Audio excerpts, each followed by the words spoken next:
نحمده ونصلي ونسلم على رسوله الكريم بسم الله الرحمن الرحیم.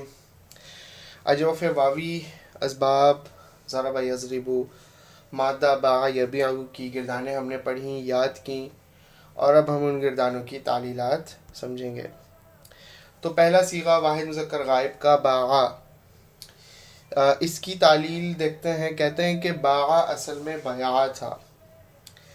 یا متحرک ہے، بیع کے اندر یا کو آپ دیکھیں تو وہ متحرک ہے اور اس سے پہلا حرف مفتوح ہے. تو کیا کیا؟ یا کو الف سے بدل دیا تو باع ہو گیا. پچھلی گردان کے اندر بھی یہ بات ہم سمجھ چکے ہیں. اس کے بعد دوسرا صیغہ ہے بیانہ. اصل میں بیانہ تھا، یا متحرک ہے. بیانہ کے یا پر غور کریں، یا متحرک ہے، اس سے پہلا حرف مفتوح ہے یعنی کہ با. یا کو الف سے بدل دیا تو باعنا ہوا. باعنا دو ساکن جمع ہوئے تو الف اور عین، یعنی دو ساکن جمع ہوئے الف اور عین تو الف کو گرا دیا تو باعنا ہوا. پھر با کے فتحے کو کسرے سے بدلا تاکہ معلوم ہو کہ جو حرف گرایا گیا وہ یا تھا نہ کہ واو، تو باعنا سے بیانہ ہو گیا. اس کے بعد دیکھتے ہیں بیع. بیع صیغہ ہے واحد مذکر غائب مجہول کا. تو یہ بیع اصل میں بویع تھا بروزن ضربا. کسرہ یا پر دشوار تھا. بویع، ٹھیک ہے، یا پر آپ غور کریں تو یا پر کسرہ ہے تو یہ دشوار ہے، دشوار تھا. اس لیے اس سے پہلے حرف با کی حرکت دور کر کے، با کی حرکت کیا ہے دیکھیں غور کریں، با کی حرکت ضمہ، ضمہ کو دور کر کے یا کا کسرہ اس کو دے دیا تو بیع ہو گیا. ٹھیک ہے، بیع سے بیع کس طرح ہوا یہ ہم نے اس قاعدے میں سمجھا. اس کے بعد ہے بیانہ. صیغہ ہے جمع مؤنث غائب مجہول. اصل میں بیعنا تھا، بالکل بیع سے جیسے جو بیع سے بیع بنا تو ایسے ہی بیانہ بیانہ سے تھا. تو با کی حرکت بیانہ پہ آپ غور کریں، بیانہ، بیانہ کے با پر غور کریں تو با پر کون سی حرکت ہے؟ ضمہ. اس کو دور کر کے یا کا کسرہ اس کو دے دیا. یا پہ کسرہ ہے بیانہ میں، با پر ضمہ ہے تو با کے ضمے کو گرا دیا اور یا کا کسرہ با کو دے دیا تو کیا بن گیا؟ بیعنا. بیعنا ہو گیا. تو دو ساکن جمع ہو گئے یا اور عین، یا کو گرا دیا تو بیعنا ہو گیا. یہ تعلیلات ہیں اس کی. اس کے بعد ہے یباع. اصل میں یبیع تھا، یا کا فتحہ نقل کر کے با کو دے دیا. اب یا پر اب غور کریں، یبیع کے با پہ، یبیع کے یا پر غور کریں، دوسرا والا یا، اس کے اوپر فتحہ ہے تو یہ فتحہ ہم نے کس کو دے دیا؟ با کو دے دیا. پھر یا اصل میں متحرک تھی. یبیع کا جو یا ہے وہ پہلے متحرک تھی چونکہ آپ نے اس کی حرکت کو نقل کر کے با کو دے دیا تھا تو اصل میں متحرک تھی. اب اس سے پہلے مفتوح ہوا، یا کو الف سے بدل دیا. ٹھیک ہے، یا سے پہلا والا حرف جب مفتوح ہو گیا تو اس کو ہم نے الف سے بدل دیا. چونکہ یا جو ہے یا کو جو ہے وہ الف سے بدل دیا تو کیا بن گیا؟ یبیع سے یباع بن گیا. اس کے بعد صیغہ ہے لم یبیع. اصل میں لم یبیع تھا. اصل میں لم یبیع اور لیبیع. اصل میں لیبیع اور لا تبیع، اصل میں لا تبیع تھا.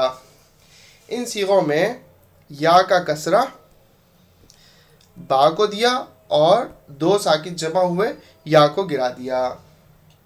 ٹھیک ہے، با کا کسرہ تینوں صیغوں کے اندر. اب ہم لا تبیع کو دیکھتے ہیں.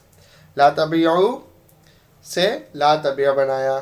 کس طرح بنایا کہ یا کا کسرہ با کو دیا تو یا پر جو کسرہ ہے وہ جب با کو دیا تو پھر یا کیا ہو گئی؟ ساکن ہو گئی، اور یا اور عین بھی ساکن ہے تو جب دو ساکن جمع ہوئے تو یا کو گرا دیا. جب یا کو گرایا تو کیا بن گیا؟ لا تبیع سے لا تبیع بن گیا. اس کے بعد ہے امر حاضر معروف کا صیغہ بیع. اصل میں ابیع تھا. ابیع یا کا کسرہ با کو دیا. یا پر دیکھیں کسرہ ہے, یہ کس کو دیا؟ با کو. اور یا کو گرا دیا تو کیا بن گیا؟ ابیع. ابیع بن گیا. اب فا کلمہ متحرک ہونے کی وجہ سے اب فا پہ غور کریں. فا کلمہ میں کیا ہے؟ فا کلمہ جو ہے وہ با ہے, تو متحرک ہے, تو حمزہ وصل کی ضرورت نہ رہی.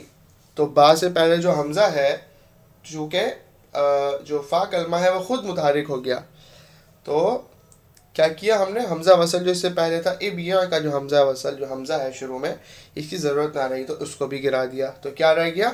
بیع رہ گیا. اس کے بعد بیانہ ہے امر حاضر معروف صیغہ جمع مؤنث کا ہے. اصل میں ابیعنا تھا. تعلیل ظاہر ہے پچھلے صیغے کے اندر بھی بیع, بالکل بیع سے بیانہ جیسا. اس کے بعد بائعن ہے, اس میں فاعل کا صیغہ ہے. اصل میں بائعن تھا, یا واقع ہوئی بعد الف زائدہ کے. ٹھیک ہے, چونکہ شبہ فعل اس میں فاعل کے اندر جو الف ہوتا ہے وہ الف زائدہ ہوتی ہے, اس کو حمزہ سے بدل دیا تو بائعن ہو گیا. اس کے بعد ہے مبیعن, اس میں مفعول. اصل میں مبیعن تھا, مفعول کے وزن پر. یا کا ضمہ نقل کر کے با کو دیا. یا دیکھیں یا کہاں پر ہے؟ مبیعن کے یا پہ غور کریں, یا میں ضمہ ہے, تو یہ کس کو دے دیا؟ با کو. با پہ پہلے کیا ہے؟ ساکن, لیکن یہ اب با کیا بن گیا؟ مضموم. تو کیا بن گیا؟ مبویعن. مبویعن دو ساکن جمع ہو گئے, واو اور یا, تو یا کو گرا دیا تو کیا بن گیا؟ مبوعن. پھر اس کے ضمہ کو کسرہ سے بدلا تو مبیعن ہو گیا. اب واو ساکن اس سے پہلے مکسور ہے, تو واو کو یا سے بدل دیا. واو ساکن ہے, واو پہ غور کریں, مبیعن کے مبیعن کے واو پر غور کریں تو واو ساکن ہے اور اس سے پہلے کسرہ ہے, تو واو کو یا سے بدل دیا تو کیا بن گیا؟ مبیعن. یہ ساری ہم نے تعریفات پڑھی. اس کے بعد کہتے ہیں فائدہ ہے. یہ قاعدہ پہلے معلوم ہو چکا ہے کہ جب ثلاثی مجرد کا عین کلمہ یا بسبب اجتماع ساکنن گر جائے تو فا کلمے کو کسرہ دیتے ہیں. بس اسی قاعدے کے مطابق مبوعن میں با کے ضمے کو کسرہ سے بدلا. ابھی پچھلے جو مبیعن کے اندر یعنی مبیعن کا جو قاعدہ ہم نے پڑھا اس سے متعلق ہے یہ فائدہ. اس میں سوال ہی پیدا ہوتا ہے کہ اس میں جو با ہے, مبیعن کا جو با ہے, اس کو ہم نے ضمہ کیوں دیا؟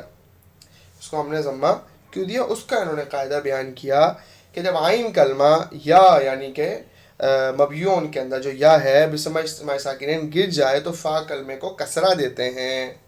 تو مبیعن کے اندر فا کلمہ کیا تھا؟ با تھا, اور با ساکن تھا. تو پھر اسی قاعدے کے مطابق جب ثلاثی مجرد کا عین کلمہ یا یعنی بسبب اجتماع ساکن گر جائے تو فا کلمے کو کسرہ دیتے ہیں. تو ہم نے اسی وجہ سے مبیعن کے اندر با کو کسرہ دیا.